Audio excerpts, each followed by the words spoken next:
Je me présente, je suis Mira Traoré, CEO de Woo Collection.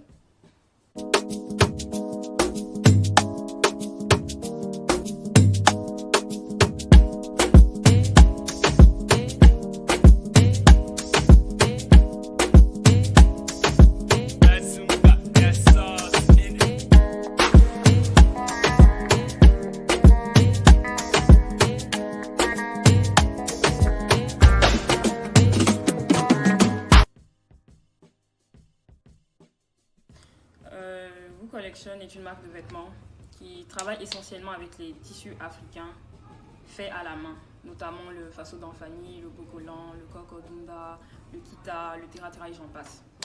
D'abord, l'idée m'est venue après l'obtention de mon bac.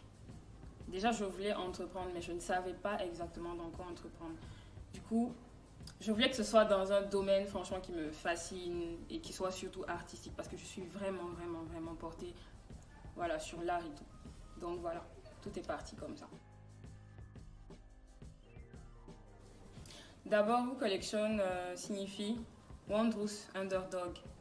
Wondrous pour l'aspect merveilleux des tissus et Underdog pour exprimer le fait que les tissus africains sont de véritables underdogs.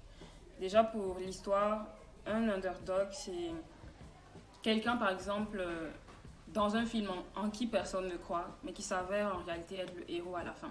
Donc c'était plus pour exprimer en fait l'idée que j'avais de la marque, dont Wondrous Underdog, WU Collection. Et en même temps, c'est une manière de dire, mais genre Woo, ça veut dire aussi Woo, genre qui. Donc en fait, à travers la marque, je me retrouve beaucoup. Et j'explore en fait plusieurs facettes de ma personnalité que je ne connaissais même pas avant et que je découvre en réalité au fil du temps. J'ai débuté Woo Collection en 2015 et en réalité au début c'était plus une marque portée sur les accessoires. Parce qu'il faut noter qu'avant de commencer les vêtements, je ne savais pas en réalité comment me projeter en fait dans les vêtements. Du coup, j'étais obligée de réfléchir à une stratégie, comment en fait m'organiser, chercher les fonds et pouvoir me lancer dans les vêtements sans qu'il y ait de problème. Donc tout est parti en fait des accessoires que je faisais avec les tissus faits à la main. Voilà, je faisais des accessoires que je vendais. Et pendant 1 an, en commercialisant les accessoires, j'ai économisé. Et après, maintenant, j'ai lancé la première collection de Woo Collection. Et tout est parti de là. En plus de Woo Collection, je suis étudiante en droit. Et il faut dire que c'est pas vraiment évident de concilier les deux. Mais en réalité, au fil du temps, j'ai compris que tout repose sur l'organisation. Parce qu'en somme, ça m'a permis de réaliser que rien n'est impossible, mais tout repose sur l'organisation. Par exemple, avec Woo Collection, c'est un domaine où j'ai vraiment l'occasion de m'évader, d'être qui je veux, de vraiment me lâcher. Pendant que de l'autre côté, en droit, je suis obligée de suivre certaines règles, de me discipliner.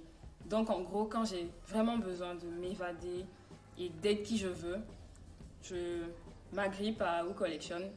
Et quand j'ai besoin franchement de me sentir réglementée ou encore disciplinée, je m'agrippe au droit.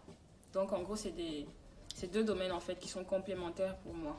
Voilà, jusqu'à ce que je trouve réellement ma voie et ce qui me parle réellement. Pour débuter, j'ai pas eu vraiment eu recours aux parents ni à des dons ou quoi que ce soit. En réalité, comme je l'avais eu à expliquer, je suis d'abord passée par les accessoires.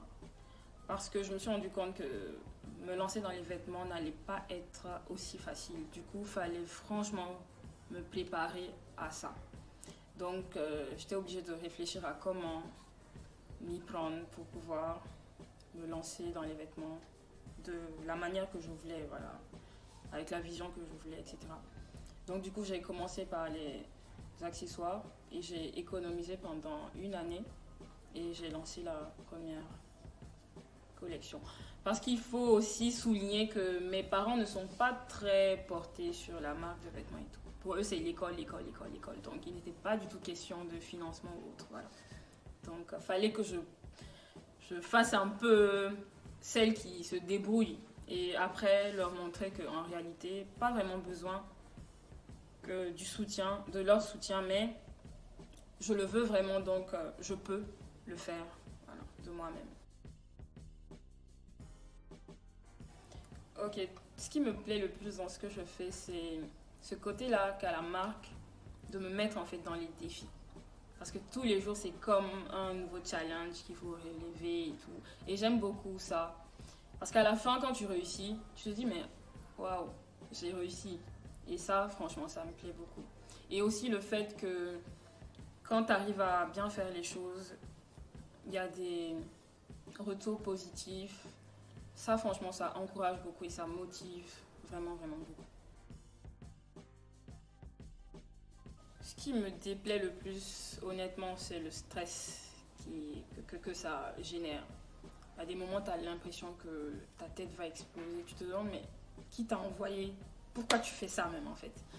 Mais bon, voilà, c'est pas simple, en fait. Dans toute chose qu'on entreprend, c'est pas évident, c'est pas simple. Il faut juste, voilà, savoir se fixer des objectifs et se dire que c'est ça. Soit c'est ça, soit c'est pas ça. Donc voilà. Dans Woo Collection, je joue le rôle de styliste principalement et également de modèle quelquefois. Mais pas celui de couturière. Je ne sais pas encore coudre convenablement. Je suis en train d'apprendre. Voilà. Il faut noter que chez Woo Collection, on ne travaille pas vraiment avec le pagne. On travaille plus avec les tissus traditionnels africains faits main. Parce que l'idée était de valoriser plus ces tissus qui sont souvent oubliés et qui pour nous représentent de véritables underdogs, comme j'avais eu à le dire. Donc, je vais vous montrer rapidement quelques tissus avec lesquels on travaille. Donc ça, c'est du raffia. Ça vient de Madagascar. Et c'est souvent utilisé pour des accessoires ou encore des vêtements.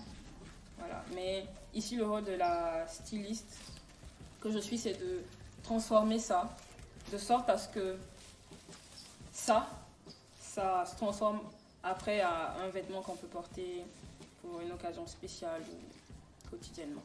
Voilà. Un tissu qui s'appelle Forêt Sacrée, qui vient de la Guinée-Conakry. Voilà. Déjà, ce tissu, il est trempé dans des écorces de plantes et c'est ça qui donne en fait la couleur orangé, marron, terre au tissu en question. C'est un tissu qui se nomme Terra Terra, qui vient du Niger. Et ça se rapproche un peu du Faso d'Anfani qu'on retrouve ici au Burkina, car il est tissé également, un peu avec les mêmes machines, mais pas tout à fait. Voilà. Le pain baoulé, ça vient de la Côte d'Ivoire, plus précisément de chez les Baoulés. C'est un bogolan teint avec de l'indigo. Voilà. Et par exemple, généralement les motifs sont faits à la main. Pour dire l'artiste, il s'assoit et il dessine à la main voilà, ces motifs. Très souvent, les motifs ont des significations dont eux seuls voilà, connaissent le secret, l'histoire.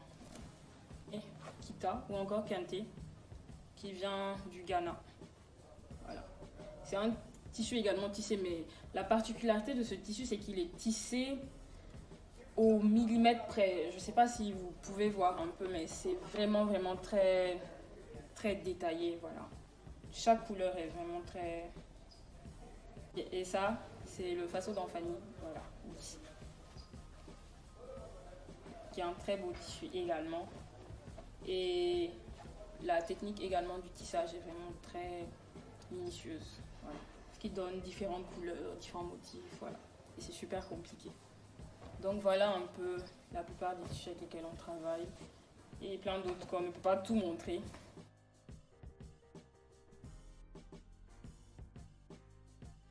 Pour commencer, je pense que chaque personne, peu importe le domaine qu'il fait, aura toujours sa marque, son empreinte. Donc c'est ça franchement qui va différencier peut-être un styliste d'un autre. Je pense que la différence ici se fait au niveau du tissu en question utilisé et ensuite l'exploitation sous forme de modèle. Parce qu'il faut noter que j'aime beaucoup ce qui est pas commun, j'aime beaucoup ce qui tire vers le type de vêtements un peu en mode tu portes, on se dit waouh, mais c'est quoi ça? Oui, c'est quoi ça, mais c'est ça en fait. Donc j'aime beaucoup en fait miser sur l'originalité en me disant que ce que tu portes en réalité peut te définir mais en même temps te démarquer des autres. Donc moi je joue plus le rôle de démarcation et déjà en choisissant des tissus pas vraiment utilisés, je pars déjà de l'optique de rendre la personne unique rien qu'en s'habillant, voilà. Donc je pense que la différence ici se fait surtout au niveau du tissu utilisé, de l'exploitation, voilà. Et en gros même de l'optique que j'ai de la marque. Difficultés que j'ai rencontrées avec une collection, il y en a vraiment beaucoup. Mais la difficulté qui m'a le plus particulièrement marquée, c'est le fait que je sois beaucoup susceptible. Par exemple, quand il y avait des retours négatifs ou par exemple quand un client n'est pas satisfait des services de la marque, j'étais beaucoup atteinte. Il m'arrivait même de vraiment le prendre sur moi et pleurer. Mais après, on m'a dit, mais attends, mais tu penses que tu peux satisfaire tout le monde? Genre, t'es un être humain, tu peux pas être parfait, tu peux pas satisfaire tout le monde, donc résigne-toi à ça.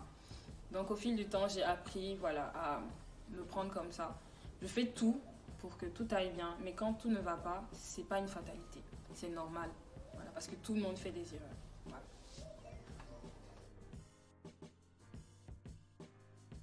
Les conseils que j'ai à donner à des jeunes qui veulent entreprendre également comme moi, c'est tout d'abord la détermination. Parce que la détermination va beaucoup rentrer en jeu. Du coup, il faut être déter hein, jusqu'à la fin. Et ensuite, ça sera la motivation. Au quotidien, il faut savoir se motiver. Parce que si tu n'es pas motivé, tu ne pourras jamais te donner à fond. Donc, il faut trouver une motivation constante. Et enfin, je pense qu'il ne faut pas également penser qu'à soi. Parce que souvent, les gens ont tendance à penser à eux-mêmes avant de penser à l'activité elle-même. Alors que quand tu penses à l'activité elle-même, tu te mets déjà dans l'esprit de l'activité. Et tu ne peux que vouloir qu'elle perdure ou qu'elle dure. Voilà, jeu de mots. Et quand tu penses qu'à toi, souvent, quand tu as déjà eu ce que tu veux, c'est déjà suffisant. Alors que l'activité a toujours besoin continuellement d'efforts et tout.